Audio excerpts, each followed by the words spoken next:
مثال کے طور پر العلیم بھی کہا ہے اللہ تعالیٰ نے اپنے آپ کو، اور انہ بکل شیء علیم بھی کہا ہے، یعنی اس کو ہر چیز کا علم ہے۔ تو جملہ بول کر بھی اللہ تعالیٰ نے اپنے وصف کو بیان کیا ہے، اسم کے ذریعے سے بھی اپنے اوصاف کو بیان کیا ہے، اور تراکیب کے ذریعے سے بھی اپنے اوصاف کو بیان کیا ہے۔ تو اس کو بھی سمجھ لینا چاہیے۔ تیسری ایک بڑی اہم بحث یہ ہے کہ یہ اللہ تعالیٰ کا جو اسم ہے اللہ، یہ کیا ہے۔ یہاں میں بات واضح کرنا چاہوں گا کہ دیکھیے یہ جو نام ہوتا ہے، یہ نام میری اور آپ کی ضرورت تو ہے، یہ اللہ تعالیٰ کی کوئی ضرورت نہیں، اس لیے کہ میں اور آپ تو ابھی پیدا ہوئے ہیں، یعنی کسی نہ کسی وقت میں ہی پیدا ہوئے ہیں۔ جتنی بھی مخلوق ہے، میں اور آپ سے مراد جتنی بھی مخلوق ہے وہ تو کبھی نہ کبھی پیدا ہوئی ہے۔ اس کائنات کے متعلق ہم جانتے ہیں کہ 13.7 ارب برس پہلے، 13.7 ارب سال پہلے وجود میں آئی، اس سے پہلے تو نہیں تھی۔ اللہ تعالیٰ تو ہمیشہ سے، تو ان کی ہستی میں تو اس کی ضرورت ہی نہیں تھی کہ اپنا کوئی نام رکھیں، اس لیے کہ نام تو دوسرے کی ضرورت ہوتی ہے۔ ہم اصل میں کسی دوسرے شخص کو پکارتے ہیں، اس کو متوجہ کرتے ہیں۔ اللہ تعالیٰ کے بالمقابل تو کبھی کوئی موجود ہی نہیں رہا، تو نام نہ اس کی ضرورت ہے نہ اس کا مسئلہ۔ اس لیے ایسا نہیں ہے کہ اللہ کا نام اللہ نے خود ہی رکھ دیا نہیں۔ اس کے متعلق بھی جو لسانیات کے ماہرین ہیں وہ بتاتے ہیں، محققین بتاتے ہیں کہ الالہ ہے یہ لفظ، یعنی کہ دی گاڈ ہے، معبود ہے، یہ الالہ ہے، اور الالہ کثرت استعمال سے اللہ رہ گیا، یعنی معبود کے لیے لوگوں نے یہ لفظ استعمال کیا، اور دیگر زبانوں میں اللہ تعالیٰ کے لیے دیگر الفاظ استعمال ہوئے۔ تو اللہ تعالیٰ نے جس وقت قرآن مجید کو عرب میں نازل کیا تو اللہ تعالیٰ کے لیے یہی لفظ استعمال ہوتا تھا۔ یہ وہ ہستی تھی جس کو مثال کے طور پر عبرانی میں ایل کہا گیا، اور آج انگریزی میں جسے گاڈ کہا جاتا ہے کیپٹل جی کے ساتھ۔ اس تصور کو اللہ تعالیٰ نے بجائے اس کے کہ کوئی تصحیح کرتے یہ کہتے کہ نہیں ایل کا لفظ استعمال کرو یا کوئی اور لفظ جو استعمال ہوتا ہے اس کو استعمال کرو، اللہ تعالیٰ نے اللہ کا لفظ لے لیا، اور یہ ان کا عام طریقہ ہے کہ اللہ تعالیٰ کی ہستی کو جو چیز درست طور پر بیان کر رہی ہوتی ہے وہ اس کو بعین ہی لے لیتے ہیں۔ یہی اس قسم کا معاملہ ہے۔ ایک اور چیز اس میں جو بحث ہے کہ اللہ تعالیٰ کے 99 نام ہیں۔ دیکھیے یہ بات صحیح روایات کے اندر بخاری مسلم کی روایت میں آ گئی ہے، اور یہ ٹھیک ہے اپنی جگہ، لیکن یہ روایت ہے بدقسمتی سے ان روایات میں سے ہے جن کو لوگوں نے سمجھنے میں بڑی غلطی کی ہے۔ اس میں رسول اللہ صلی اللہ علیہ وسلم نے جو توجہ اصل میں دلائی ہے وہ یہ دلائی ہے کہ اللہ تعالیٰ کے صفات لامحدود ہیں، تو ان پر غور و فکر کرو، ان پر تدبر کرو، اور اللہ تعالیٰ کی صفات کو، اس کی ہستی کو دریافت کرو، اس کی معرفت پیدا کرو، اور جو شخص یہ کام کرے گا وہ جنت میں جائے گا۔ لیکن اس کے بجائے فوکس یہاں پہ ہو گیا کہ اب 99 نام تلاش کیے جائیں۔ اس زمن میں بعض روایات کے اندر ان ناموں کی تفصیل بھی آئی ہے، لیکن حدیث کے علم کے محققین ہیں وہ ان روایات کو، بیشتر روایات کو ضعیف ہی قرار دیتے ہیں۔ ترمذی میں ہے، ابن ماجہ میں ہے، لیکن محققین یہ کہتے ہیں کہ استناد ان کی جو ہے وہ سند جو ہے وہ ان کی ثابت شدہ نہیں ہے۔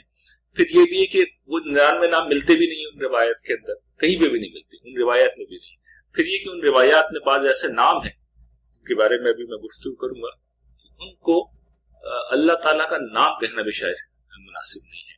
تو یہ سارے مسائل ہیں جن کی بنا پر سوائے ابن حزم کے کسی کی رائے یہ نہیں ہے کہ 99 کا مطلب 99 ہے، تو اس کو بھی سمجھ لینا چاہیے۔ یہ بھی اس ضمن کی ایک اہم بحث ہے۔ ایک اور مسئلہ جو اس حوالے سے ہمارے معاشرے میں بڑا زیر بحث آتا ہے وہ یہ کہ اللہ تعالیٰ کے لیے ہم کوئی دیگر نام استعمال نہیں کر سکتے، اور کم سے کم کچھ لوگ تو اس کو ناجائز سمجھتے ہیں، اور کچھ لوگوں کی رائے یہ ہے کہ افضل یہی ہے کہ اللہ کا نام استعمال کیا جائے۔ میری تصانیف چونکہ بڑے پیمانے پر پڑھی جاتی ہیں اللہ تعالیٰ کی عنایت سے، اور میں اردو زبان میں چونکہ لکھتا ہوں اور خدا کا لفظ بے تکلف استعمال کر دیتا ہوں، تو اس پہ اکثر یہ اعتراض ہوتا ہے کہ جی خدا کا لفظ استعمال نہ کریں۔ اس پہ حوالے سے میں نے ایک بڑا تفصیلی آرٹیکل ایک زمانے میں لکھا تھا، اور اس نقطہ نظر کی تردید میں جتنے ممکن دلائل قرآن میں تھے، حدیث میں تھے یا عقل عام میں تھے، وہ سب جمع کر دیے۔ جن لوگوں کو دلچسپی اس کا مطالعہ کرتے، خلاصہ اس کا یہ ہے کہ خود اللہ تعالیٰ نے فیصلہ کر دیا قرآن مجید میں۔ یہ سورہ بنی اسرائیل کی آیت آپ کے سامنے ہے کہ کہہ دو کہ اللہ کے نام سے پکارو یا رحمان کے نام سے، جس نام سے بھی پکارو سب اچھے نام اسی کے ہیں۔ خلد اللہ عابد الرحمان ایما تدعو فلہ الاسماء الحسنی۔ قرآن مجید نے تو خود ہی فیصلہ کر دیا، اور نزول قرآن کے وقت یہ مسئلہ اس لیے پیدا ہو گیا تھا کہ الرحمان کا جو اسم ہے وہ عام طور پر مسیحی حضرات استعمال کرتے تھے، تو جو عرب تھے وہ اس سے کچھ